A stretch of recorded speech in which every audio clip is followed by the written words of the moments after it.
To introduce Dr. Laura Winstone-Weide today to give her talk on concussion and persisting symptoms for neuropsychology. Dr. Winstone-Weide graduated with a bachelor's degree from Emory University in Atlanta before earning her master's and doctoral degrees in clinical psychology from ASU. She completed her postdoctoral fellowship in pediatric neuropsychology at Dell Children's Medical School at the University of Texas in Austin before she joined us a few years ago. We're so lucky to have her. She's been instrumental in many of our initiatives here at Phoenix Children. She specializes in bilingual neuropsychological assessment and has built up that entire bilingual policy and procedures here at Phoenix Children's. She also specializes in early childhood neurodevelopment, including spina bifida, hydrocephalus, and she gained specific insight related to concussion and neuropsychology while on fellowship and has brought her expertise here to Phoenix Children's.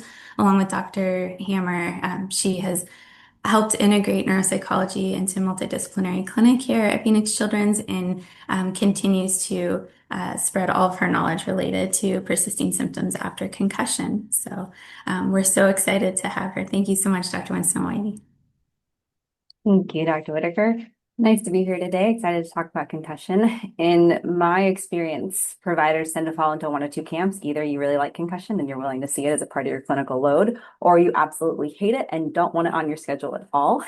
I'm grateful to have Dr. Hammer who sees the concussion population with me, and her and I tag team a lot of this. But today we're going to talk about persisting symptoms and some of the insights that the neuropsychology lens can shed on this population in particular. And I have no disclosures. All right, so objectives for today, we're going to describe challenges in defining what counts as persisting symptoms after concussion. And we're going to talk about some of the other factors that can influence symptom reporting beyond just injury-specific factors. And then we're going to talk about a multimodal framework for assessment and treatment planning. But first, I want to talk a little bit about some concussion basics, just in terms of pathophysiology, common symptoms, typical recovery trajectories, and overall goals of concussion management. So if we talk about common concussion symptoms, they often fall into these four different categories. We have the physical symptoms, kind of cognitive or thinking symptoms, emotional symptoms, and sleep disruption in one way or another. I would say above and beyond all others, headache is kind of the most common, both acutely and ongoing, whereas other physical symptoms like balance problems often resolve pretty early. We'll talk a lot about the thinking and emotional symptoms later, because that's kind of the bread and butter of the neuropsychology insights for this population. So most children demonstrate substantial recovery within the first several weeks after concussion. You can see here within the first 2 weeks after injury, most had completely recovered. So this is a multi-center cohort study from 2019 that included almost 3,000 children and adolescents. And female adolescents, if you look at that graph on the right and the orange line, were the most likely to have a slightly more protracted recovery. Concussion is often described as an energy crisis in the brain. And if we compare this symptom recovery trajectory to models of the neurometabolic cascade of concussion, then the sharp dip in symptoms in the first few days after injury pretty nicely mimics the normalization of these acute neurometabolic changes from this older figure back from 2014.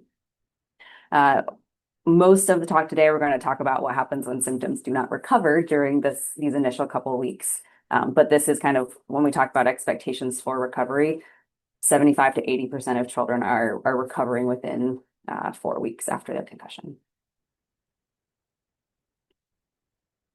So I mentioned that model of the neurometabolic cascade. This is a recent kind of update to that model from 2026 that summarizes research and clinical advancements in the neurometabolic cascade of traumatic brain injury more broadly.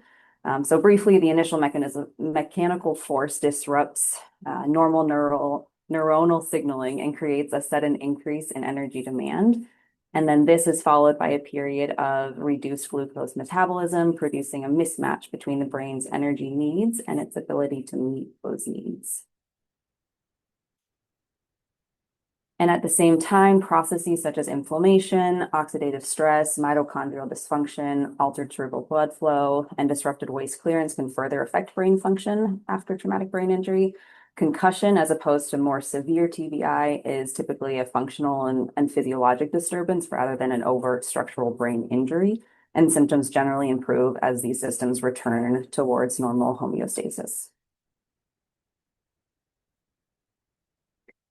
All right, so first up, we're going to talk about some of the challenges in defining these persisting symptoms. So I mentioned most recover within a couple days to weeks. Persisting symptoms beyond that period are a pretty major challenge for both patients and clinicians. So historically, we've had a lot of different terms to capture these persisting symptoms. We've called them post-concussion syndrome. I feel like that's the one I most commonly see coded here at the hospital by providers. People have used prolonged or protracted recovery, persistent post-concussion symptoms. The inaugural Congress for Athlete Brain Health Foundation back in 2019 proposed transitioning to using persisting symptoms after concussion instead of something like post-concussion syndrome. And there's a really nice paper talking about how use of post-concussive syndrome can be harmful in pediatric concussion care, mostly because it's vague and nonspecific. So it lacks a lot of clarity about which symptoms are present, how long they've lasted, or what's causing them. It's also used too broadly, so it can be used from, a couple weeks after injury to years later, which then creates some confusion for families and providers as well. It implies chronicity. So the word syndrome and the term persistent suggests symptoms are permanent or unchangeable, and then that can kind of discourage actively treating these. It also risks pathologizing common symptoms. So things like fatigue or headache that are common in healthy kids as well can sometimes be this diagnosis can be misapplied in those situations. So while I think a lot of people here at Phoenix Children's use that because it is kind of what we have to build for, I think using different terminology or at least explaining that nuance when talking with families can be important. So current guidelines suggest using persisting symptoms after concussion because this term, compared to post-concussion syndrome, avoids implying that symptoms reflect a single uniform syndrome.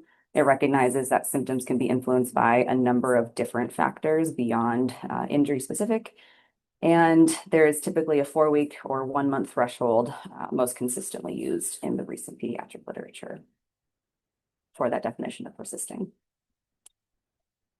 So what counts as persisting? This has been a problem in recent years because we don't have good definitions. And so if we look at the research, there is a lot of variation across pediatric studies of concussion. Some are as low as one ongoing symptom was enough to assign some sort of persisting diagnosis.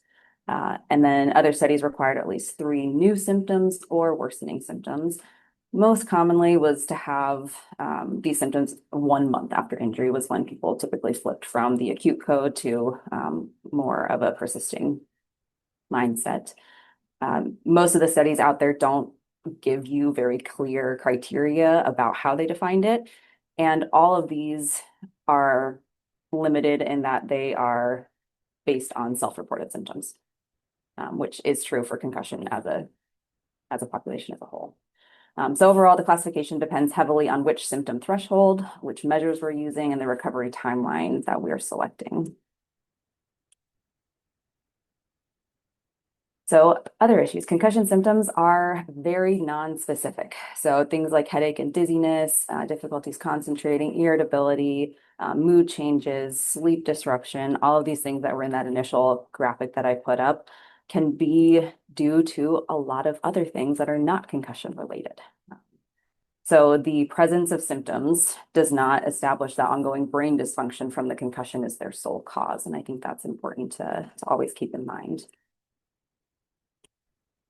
So there's a lot of research out there looking at concussion-like symptoms among pediatric populations without concussion. A lot of them more recently have shown that if you are a healthy child or adolescent without a concussion, you're likely to report about 1 of these symptoms. Those who have an underlying underlying condition, such as anxiety, ADHD, chronic headaches, migraines, things like that, are more likely to report closer to 9 symptoms at baseline when they do not have a concussion. Headache and concentration problems were really common in both of these groups, and female sex, chronic headache, psychiatric history, so something like depression or anxiety, and just orthopedic injury without the presence of of associated concussion were associated with greater symptom reporting. So among children and adolescents with other medical conditions, but no recent concussion or mild traumatic brain injury, there's a really high false positive classification rate ranging from 37% to almost 51%. So the take home here is really that post-concussion symptom scales have really limited diagnostic specificity. So this study from Iverson and colleagues back in 2021 examined how endorsement rates varied by 14 different operational definitions of persistent post-concussion symptoms for uninjured boys and girls with and without pre-existing or current health problems. So this cross-sectional study included a large sample of almost 50,000 children ages 11 to 18 without a recent concussion. And this figure here shows how commonly boys, in particular without a recent concussion, report symptoms that could meet different definitions of persistent post-concussion symptoms. So rates are very low in otherwise healthy boys, but increase substantially in those with learning difficulties or ADHD or sleep dysregulations, headaches, or some other kind of psychological distress like anxiety or depression. The key point here is that the apparent prevalence of persistent concussion symptoms changes dramatically depending on both the definition we use and the child's pre-existing or current health factors. And then we see the same overall pattern in girls, although symptom endorsement tends to be even higher. Girls with no conditions or current health concerns rarely meet the more stringent definitions, but those who have ADHD, headaches, or psychological distress frequently meet criteria despite having no recent concussion. So again, this highlights the nonspecific nature of many concussion-like symptoms and the importance of considering context when interpreting persistent symptom reports. So these figures emphasize that persistent symptoms are not synonymous with persistent brain injury. Many of these symptoms are common outside of concussion and are strongly influenced by factors such as mental health, sleep, and pre-existing conditions. All right, so let's talk about some of these other factors that can influence symptom reporting. So risk for prolonged recovery from concussion reflects a combination of pre-injury vulnerabilities and post-injury factors. Pre-injury risks include things like the history of anxiety, depression, pre-existing migraines or headaches, ADHD or learning difficulties, history of prior concussion, and in general, a greater baseline symptom burden associated with these other conditions. And then after injury, risk may be increased by greater early symptom burden, sleep or vestibular difficulties, persistent headache, activity disruptions, and if there are expectations of a prolonged recovery, which we'll talk a little bit more about later. So this is a little old now. This is back from 2013, but it is from one of our neuropsychology colleagues at Nationwide who specializes in concussion. And I just really like this figure in her paper. This is showing that the further out we get from injury, the more it is these pre-existing child factors that are driving the symptom reporting rather than those injury-specific factors. So the purple in this graph, at the time of injury, those are playing a pretty significant role. But the further we get out, that purple is shrinking substantially, and that red is taking up the bulk of the figure. So one of the things that I commonly say to families as I'm working with them is that, the further we get out from injury, it's more these non-injury factors like anxiety, depression, ADHD, sleep difficulties, stress that are perpetuating symptoms rather than the injury itself. And I think that shift in framework for thinking about their symptoms is really important for families. All right, so persisting symptoms after concussion are best understood through a biopsychosocial lens. Symptoms reflect not only the initial injury, but also pre-existing vulnerabilities that we talked about, factors triggered by the concussion, and processes that may prolong recovery, such as fear, avoidance, mood symptoms, and academic stress. This is particularly important in our pediatric population.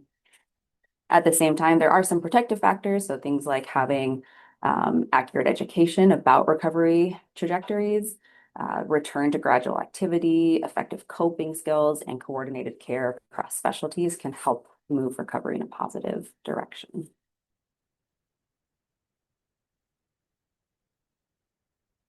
So there is substantial overlap between post-concussion symptoms and mental health symptoms, which relates back to the issue of nonspecificity that I talked about before. Pre-existing mental health symptoms are often the most robust predictor of persisting symptoms after concussion and can hugely alter those recovery trajectories. Anxiety and depression in particular can contribute to difficulties with sleep, fatigue, concentration, memory, headaches, and make it difficult to determine how much of a child's ongoing symptom burden is directly related to the concussion itself. Anxiety and somatic complaints, especially in children, are often related. So interpreting their stress or their anxiety and having it kind of manifest as a headache or feeling nauseous, we know that that is more true in children than it is in adults. Children and adolescents with a history of anxiety are also more likely to misattribute these nonspecific symptoms, be more hypervigilant to pain and sensory experiences, have lower coping skills, and perseverate on fears of if they are permanently brain injured. I think when we're talking about anxiety and depression as well, it's important to think about that the overlap is not only between those symptoms that are in the DSM for depression, like fatigue or sleep dysregulation, but it can also extend to some of those other concussion symptoms, like those who have a history of depression are more likely to report headaches and sensitivity to light and noise as well. So it kind of spans across the different categories. So from a neuropsychological perspective, it's important to consider pre-existing mental health history as well as emotional responses that develop during recovery, because these factors can meaningfully influence both symptom reporting and functional outcomes. And we should be vigilant about routinely screening for these conditions and proactively treating them with brief evidence-based interventions.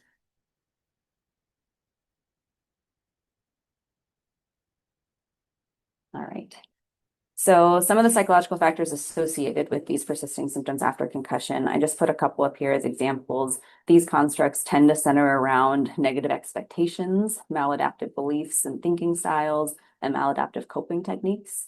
So to some degree, we can think about these as mechanistic factors that operate under the surface and help explain some of the more readily observable symptoms.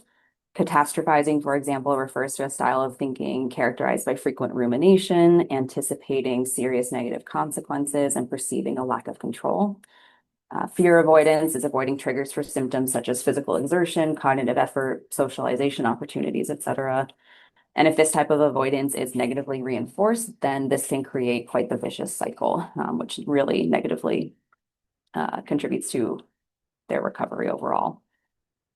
So these psychological factors are important to think about, and this overlap between mental health symptomatology and concussion symptomatology are important to think about right after injury, but they become more and more important the further we get out from injury as well, once we get into this realm of persisting symptoms beyond 1 month.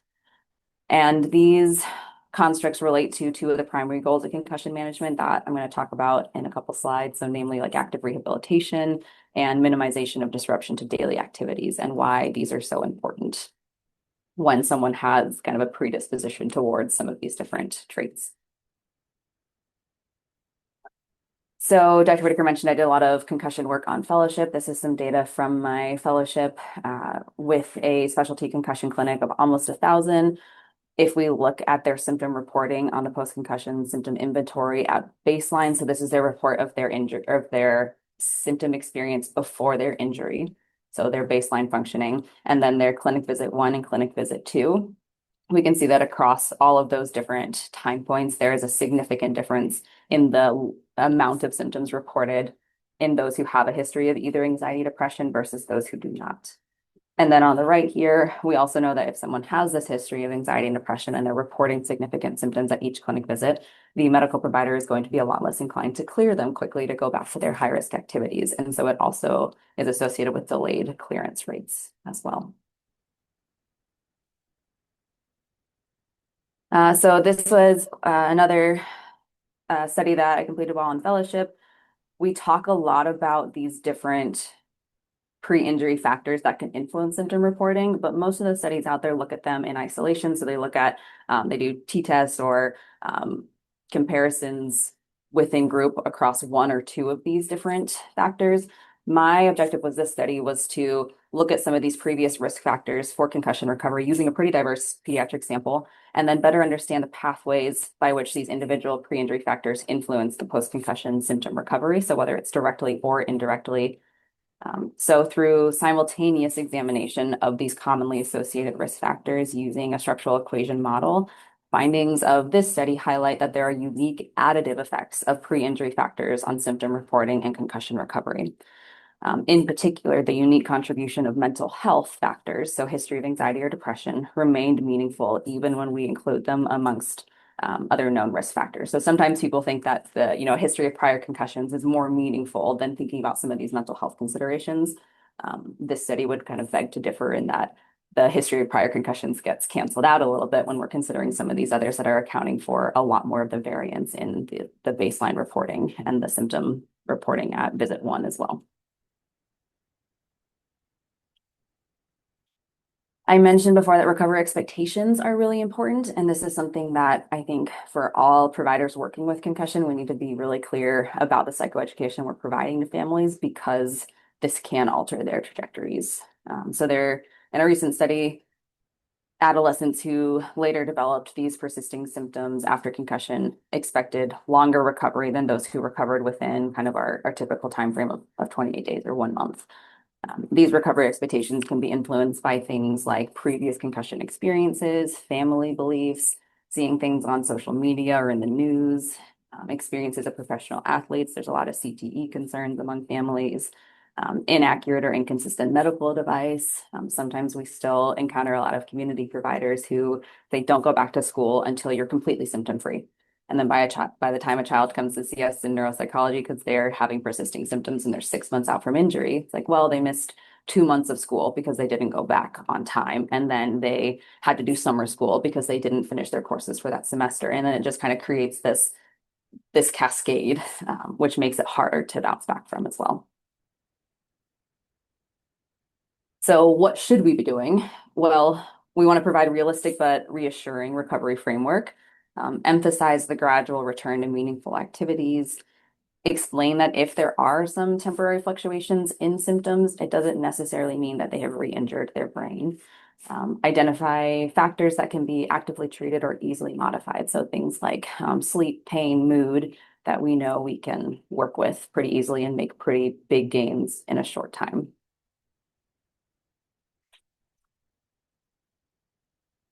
All right, so moving on to the third objective, we're going to talk about kind of an overarching framework for the assessment and treatment planning when there are these persisting symptoms in particular. For all concussion management in the acute period and for persisting symptoms, I'm going to break it down into kind of 4 main goals. So first and most importantly, we want to avoid re-injury while the brain is actively recovering. We know that's bad. If our brain is recovering, getting another hit tends to do bad things and make that recovery last a lot longer. After concussion, if we think back to that neurometabolic cascade, the brain is in this vulnerable state. It's in this energy crisis. So another hit during this time can cause more serious or prolonged damage. So protecting the brain is pretty critical early on. And then second, we want to work to manage symptoms and risk factors. So that could involve addressing sleep issues, mood disturbances, or ocular motor difficulties. Every concussion patient presents a little bit differently, so personalized symptom management is really key. Third, we aim to promote recovery through active rehabilitation, which I'll talk a little bit more about in a minute. But this basically means no more complete rest for weeks on end. For those who maybe had a concussion 15, 20 years ago, the recommendation was sit in a dark room, don't do anything, don't let them sleep, don't let them use screens at all, sit in a dark room, do nothing. We know that that is no longer true. Instead, we want to encourage a gradual return to activity, both physical and cognitive, within the patient's tolerance. So it's all about keeping the brain engaged in a safe, structured way with supports in place when needed. And then finally, we want to minimize disruption to daily activities. So this includes returning to school or work promptly and social life as well, as smoothly as possible with, once again, those appropriate accommodations in place. So the goal is to support recovery while helping a child or adolescent stay connected to their normal routine.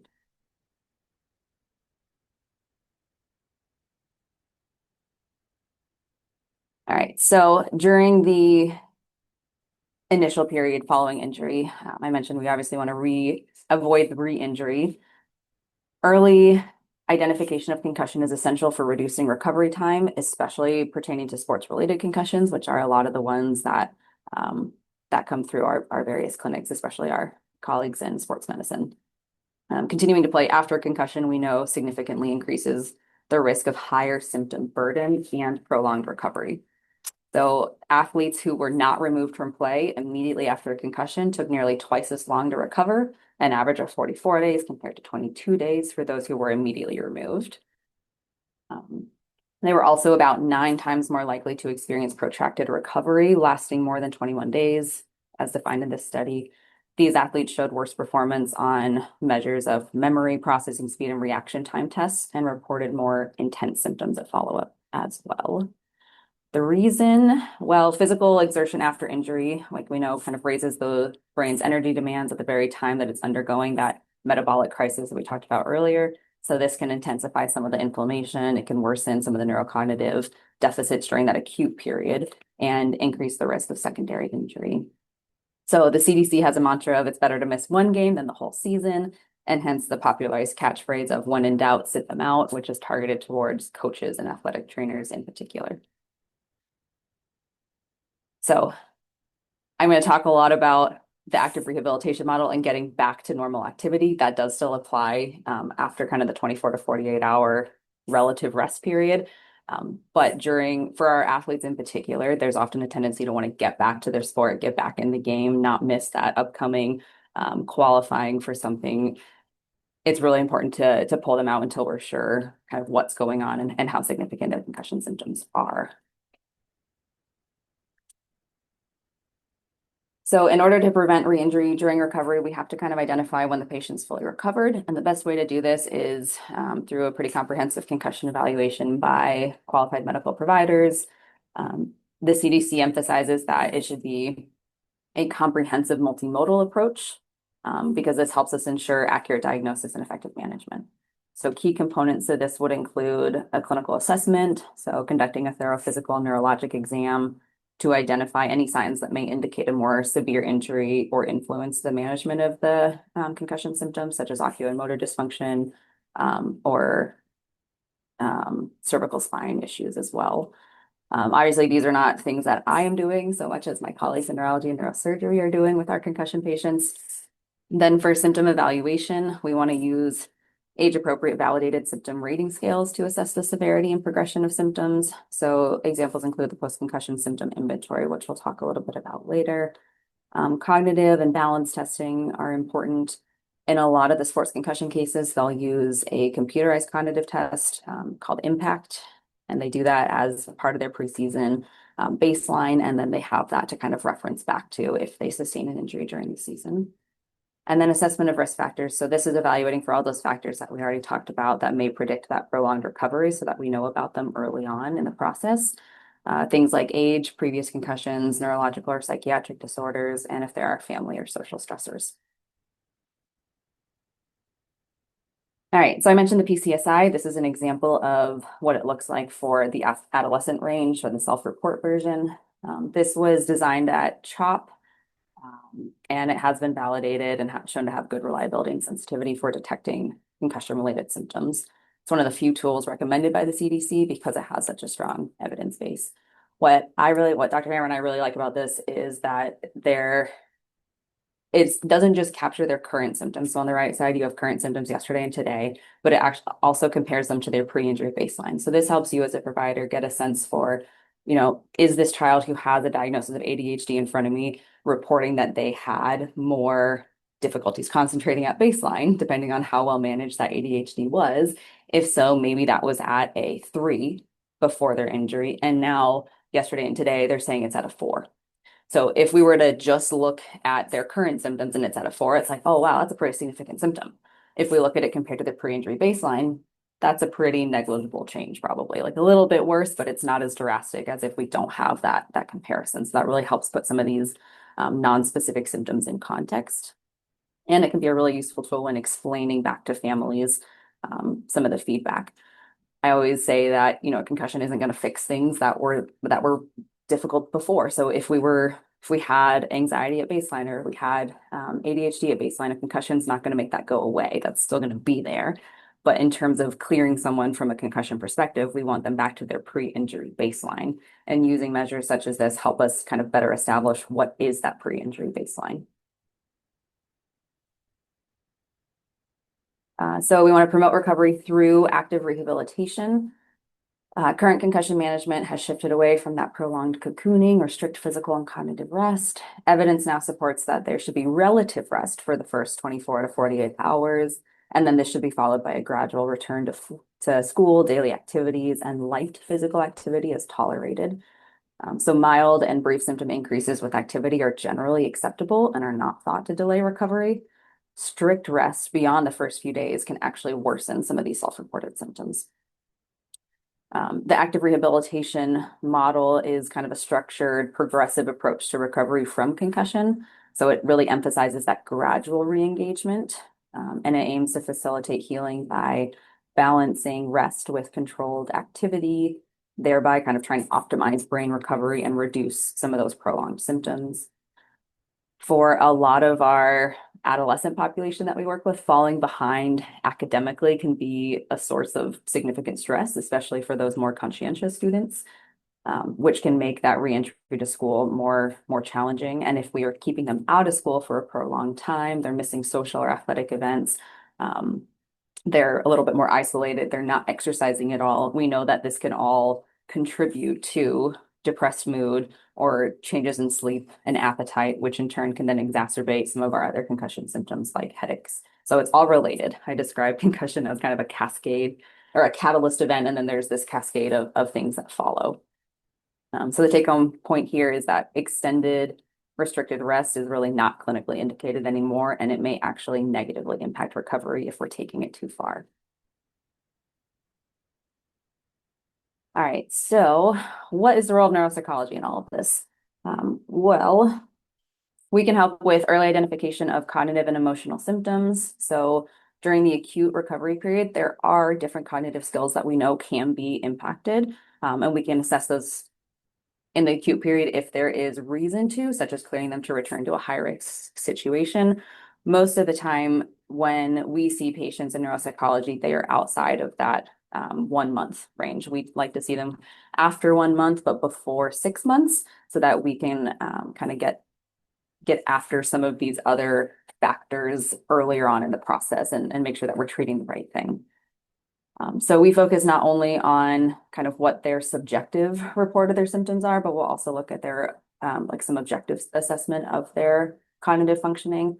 These subjective versus objective perspective kind of answers different questions. Broadly intact cognitive testing doesn't invalidate symptoms that they're reporting, but cognitive complaints alone don't establish that the persistent cognitive impairment from concussion is there either. One of our main goals is really to provide a lot of this early psychoeducation to families so that we can set good expectations for recovery and recovery trajectory. And from the very get-go, help kind of reduce fears of permanent damage from concussion.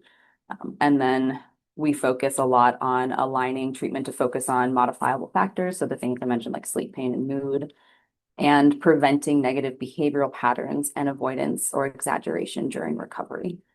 And then if referrals to other specialties are needed, so we have a rehab MDC here at the hospital with PTOT speech who have specific slots available for concussion patients. We kind of work as a triage station to help determine which one of those are appropriate. That's a model that we've been moving towards since Dr. Hammer and I took over concussion here for neuropsychology about a year and a half ago now. And part of that is if I'm talking about we wanting to minimize the risk to, or minimize the disruption to daily activities. If we are sending someone who does not need it to rehabilitation therapies where they're not able to get after school appointments, so they're being pulled out and they may not even be able to schedule appointments on the same day. So they might be pulled out of school 2 or 3 times in a week during a period where they are already very far behind academically. They're struggling to catch up. They're missing more instruction after having been out for a period of time related to their injury. That tends to negatively impact the recovery trajectory. So we want to make sure that supports are in place when they're indicated, but not over provide those supports if it's actually going to be detrimental. So we can help clarify the timeline of symptoms and functioning. I think establishing the pre-injury baseline is one of the most useful things that we can contribute for the medical team. So we ask about their developmental history, their academic history, and mental health history. We can assess some of these acute cognitive concerns within the context of the patient's age and their educational expectations. So if they had learning difficulties, maybe we would not expect them to be functioning in the average range on certain measures. Maybe we would expect they would be more in the below average to low average range when we're using our normative comparisons. But it helps kind of contextualize that performance. We can evaluate mood. We can talk a lot about sleep and fatigue and coping skills. One of the biggest things that we offer is performance validity testing. In typical pediatric clinical populations, there's about a 5% failure. In concussion and mild TBI, this approaches like 20%. So about 1 in 5 kids are giving non-optimal effort for various reasons. It doesn't always indicate malingering in a pediatric population, but there can be a number of reasons why someone may not be demonstrating their true potential on measures. And we have specific measures within our tool belt to help identify those cases, which then helps the medical provider know to treat the right thing rather than going down this rabbit hole of some of these persisting symptoms and thinking that it's neurologically related. And we can obviously help with return to learn recommendations and provide a lot of documentation for schools. So as a part of our assessment, we ask at the beginning and the end of our brief testing for the patient to rate how they're feeling in that exact moment in terms of their headache, fatigue, concentration difficulties, and irritability. And then once we've done 25 to 40 minutes of testing with them where they've been in the hot seat answering questions in the spotlight, then we ask them to rate these symptoms again. And that helps us have a better understanding of when they have this significant kind of mental exertion, is it worsening their symptoms? This is particularly helpful, I think, over the summer when children otherwise aren't using their brains in the same way as they are during the school year. And so you ask them, has this gotten worse when you have concentrated on something? And they're like, well, I haven't really done anything all summer. And then it's harder to get a good sense of. The domains that we commonly assess are basically under the umbrella of cognitive efficiency. So things like processing speed, working memory, brief attention. On the right here are some of the ways that patients often report these different cognitive symptoms or the wording that they'll use. I'm very clear with families when I'm interacting with them and telling them that a single concussion in isolation is not going to change a child's overall cognitive ability. It's not going to change their IQ, but the brain is less efficient during that acute recovery period. So things like processing information, retaining information might be particularly difficult early on.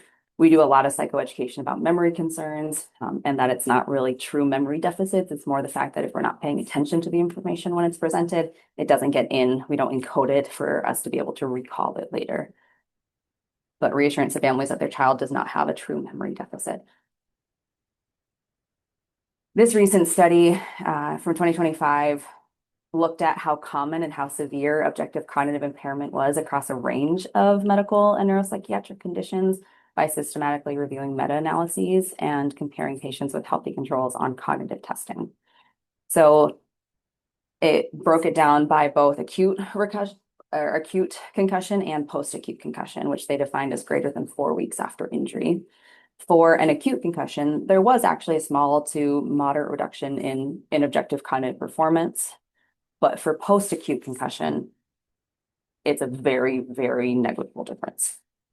And this is a simplified picture from a really large table in that paper, which shows you kind of compared to some other medical conditions that we see, what are the effect sizes across these different health conditions.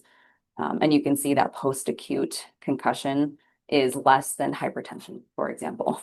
So we really should not be identifying significant cognitive difficulties once we are more than a month out from injury. But yet we know that those are commonly reported. I mentioned the validity testing. This is just a kind of example of what that looks like. So if we have two patients given the same validity measure, which is polling for memory concerns in particular, we tell them we're going to test their memory.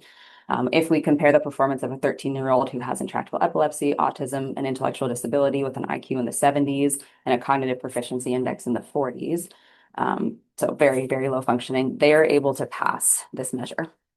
100% for the first three trials. If we look at a 13-year-old following a concussion who's typically developing but has some anxiety, they're 6 months out from injury, and there's also a family psychiatric history. This particular individual failed these first three trials. Well, past the first one, they failed the second two. And when this happens, we talk about that it can reflect, well, we don't say this to families, but in our heads, it is reflecting symptom exaggeration due to some other factors. So maybe it's school avoidance, or there is significant interference from some of these mental health difficulties. Maybe there's a reluctance to return to the sport because they don't like the pressure that they're under. But using this and explaining to families of that, there's kind of not, there's evidence of non-neurological or non-cognitive or non-injury factors that are playing at least some role in your child's presentation and reported symptoms. So it's not, there's no clear evidence of brain damage, but there is clear evidence of some sort of like mood or anxiety concern. And the good news is that we can treat depression and anxiety, and here's how. So that kind of leads me into using neuropsychology as an intervention. Well, if we don't expect these cognitive symptoms to be present on our objective testing afterwards, why do we still do it? And it's one, we want to make sure that we're not missing anything. And also we want to use the results in a very specific way as we're providing that feedback to families. So compared to our longer neuropsych appointments, this is relatively short, still long for many of you, I think, for your appointments, but we do very brief testing. Most of the time, the results are reassuring. And then we can shift the focus to, if we are still reporting significant symptoms, what is the way that we should maybe be targeting some of those symptoms? So we avoid things like it's all psychological, or, you know, your testing is normal, so nothing's wrong. We kind of use the information in a reassuring way while acknowledging that their symptoms are real, but here's how we're going to go about helping them to feel better. So does it work? Well, we have studies that work. Boyd and colleagues studied about 80 youth with persisting symptoms several months after concussion and found that symptoms improved after a single neuropsychological consultation that combined brief test, reassurance, feedback, and individualized recommendations. The key takeaway here, I think, is that the neuropsychological consultation may itself be kind of therapeutic by helping families better understand the symptoms, reducing fear and uncertainty, and providing a clear plan for recovery. So some key takeaways from today. Excuse me, the persisting symptoms are difficult to define. We want to move away from using terms like post-concussion syndrome when we're talking with families and kind of focus on some of these other terminologies that don't imply that chronicity in the same way. So using persisting symptoms after concussion when possible. We want to acknowledge that these post-concussion symptoms are very non-specific, and there's a lot that can influence them beyond just the injury itself. Symptoms are not synonymous with cognitive impairment or incomplete brain recovery. Recovery expectations and mental health can influence symptom trajectories, and neuropsychology adds value through multimodal assessment, biopsychological formulation, education, and targeted treatment recommendations. So I think the big takeaway in my mind is the further we get out from injury, the more we just want to be considering some of these other things that can be influencing symptom reporting. Symptom reporting is still real. It matters a lot. We want to take them seriously. We want to acknowledge the symptoms that someone's reporting because it's interfering with them functionally day to day. But just because they have a high symptom report across different visits does not necessarily mean that it is concussion driven. And I think parsing those apart a little bit more can be really beneficial for families to have the confidence to get back to allowing their child to participate in different activities and kind of get back to their normal routine, which we know is going to be helpful in their recovery, especially from that kind of psychology perspective. So I'm very briefly going to end with concussion care at Phoenix Children's and what this looks like now for those of you who maybe don't know. So These are our current providers. If you look at our concussion clinic page across different disciplines, there's a lot of other providers who also see concussion at the hospital. But part of what makes it challenging in some aspects and beneficial in other aspects here at Phoenix Children's is concussion is seen across many different specialties. And so there's a lot of different approaches. There's some division of which cases go where, but we have a really solid team of great providers. In March of 2025, we launched the Concussion Physician Multidisciplinary Clinic. Dr. Rastogi, Neurology, is the director of our concussion clinic here. The clinic meets the first and third Wednesday mornings of each month, and it's specifically for sports-related concussion. At this time, it may be opened up in the future, and it's for patients who are not recovering as expected. So they're more than 4 weeks out from injury. It includes neurology, neuropsychology, sports medicine. There's an OMT provider and an athletic trainer as well. And during this MDC visit, we are doing our very brief neurocognitive screenings, and we're doing a lot of psychoeducation as well. And among the providers, we kind of divide up who's going to cover what different areas with the family. And then they can get all of this in one clinic visit, which once again means that they're not being pulled out of school to go to 4 separate appointments, and then we can kind of give them the whole picture of their child from a lot of these different angles, which can be even more reassuring. This one is mostly just to say that Dr. Hammer and I see concussion across the valley. We will take appointments at Thomas Road, Southwest Valley, Mercy Gilbert. They're about 2 hours when we see them by ourselves, not part of the MDC. So if you have a patient who has had a concussion and is between that kind of 4 week to 6 month range after injury, and they don't qualify for the MDC for various reasons, and they're reporting a lot of cognitive or mood concerns, you can put in a referral for us to see them in neuropsychology as a separate appointment. And that's all I got. And then some references at the end as well.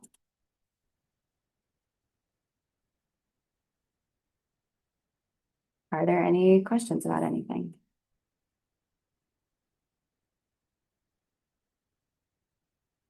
I can't see the chat actually. If there's anything. Laura, that was great. This is Kara Lewis. Just wanted to say I appreciated it. I love the term, and I haven't used that term enough, probably the persistent symptoms after concussion rather than syndrome, because I've never liked putting a syndrome name on if we don't have to. Yeah. So that will be something that I will definitely take away from this. And I also love the fact that you've given proof in a lot of ways of just knowing that meeting with you after a concussion, you and your colleagues, is a treatment in and of itself. And I really believe that education, that understanding is kind of what we're looking for. So thank you for what you do. I appreciate you sharing this. Thank you. I think we often have a little bit more time in our visits than a lot of you all do in yours, which allows us to kind of get into some of the psychoeducation in a little bit more of a nuanced way because we have the time available, which helps a lot.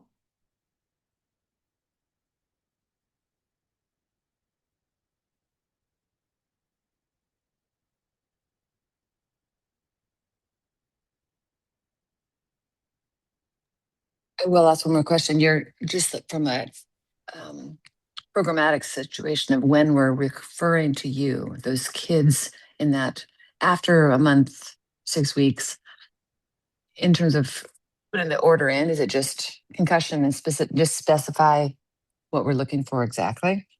Yeah, To know that they get in a sooner spot? Yeah, in the in the referral pathway, there should be an option to select concussion/mild TBI, and it will say like ages 0 to 5 or ages 5 and above. And you can just select those and put in the referral reason if there's a specific concern. But with that specific name, Dr. Hammer and I have specific appointment slots where we will try to get them in within a couple weeks of that referral rather than waiting like our typical wait list, since we know it's important.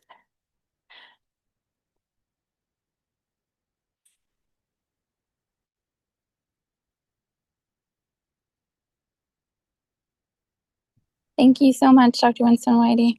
Yeah. Thank you, everyone.